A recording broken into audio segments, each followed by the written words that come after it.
Kewalian itu juga ada tingkatannya. Ada wali yang mukasyafah, ada wali yang musyahadah. Wali yang mukasyafah masih bisa tergelincir, ketutup 150 derajat. Tapi wali yang musyahadah tidak akan pernah berbolak-balik. Walaupun zahirnya dia bermaksiat, terjebak kepada zalla, tapi batinnya tidak pernah berputus asa kepada Allah Subhanahu wa taala. Nah, ini tolong dibedakan ya. Jadi wali mukasyafah mau tembus sampai ke langit ketujuh masih bisa tergelincir. Tapi wali yang musyahadah mengikut satu riwayat, tapi riwayat ini secara riwayat muhaddisin memang diperdebatkan. Cuma maknanya ada dalam riwayat Nasa'i. Kalau riwayat ini yang kita pakai ini yang digunakan oleh Sidi Ahmad Tijani dalam Al-Faid Ar-Rahmani. Al-Faid Ar-Rabbani ya. Apa kata Nabi? Dia nukil.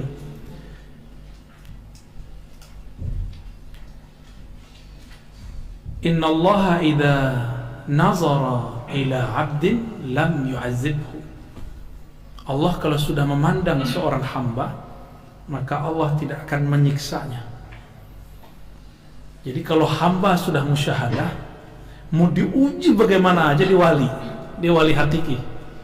Semoga kita diangkat oleh Allah ke makam itu. Amin ya rabbal alamin. Tapi kalau wali mukasyafah ya masih bisa tergelincir. Karena mukasyafah ada dua. Mukasyafah dengan khayali palsu, mukasyafah dengan khayali hakiki, yaitu mukasyaf ilahiyah. Kasyaf ilahiyah. Apa ciri-ciri kasyaf khayali palsu?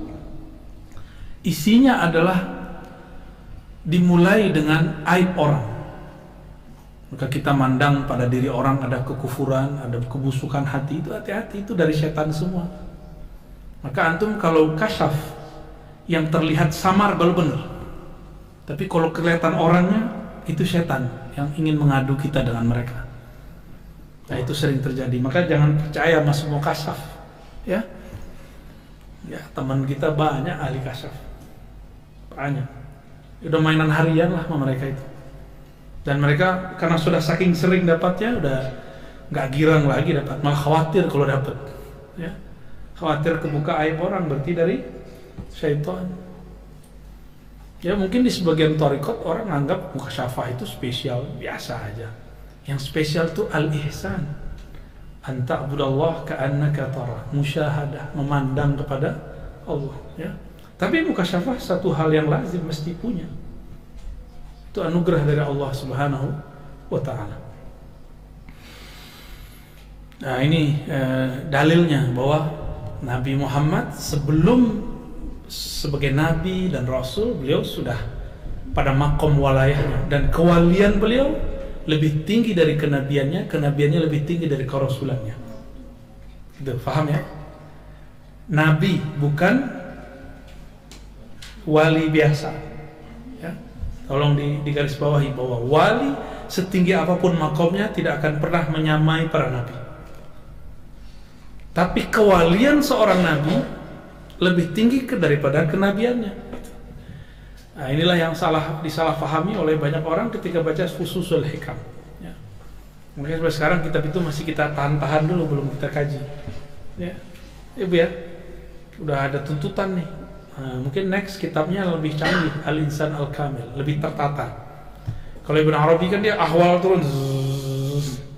Kalau sama Al-Jili dia tata ahwal itu. Jadi kelebihannya di situ. Yang seharusnya ribet 7 jilid cukup 2 jilid sama dia. Ntar kalau ada yang baru lagi tolong itu ya kita beli yang baru. Ya. Tapi kalau ada wordnya nggak? Kalau ada kirim kamu, nanti kita edit ulang. Soal tahqiq hadisnya belum ada, takhrij hadisnya, kemudian ada kesalahan-kesalahan ibarat itu perlu diluruskan. Nanti kita buat tim. Jadi tahqiqnya tahqiq orang-orang ribat, mau nggak? Ya, insyaallah ya. Nanti kan ada manuskripnya beberapa tuh, nanti kita bandingkan dengan manuskripnya. Cariin wordnya ya. Nanti kita pasin.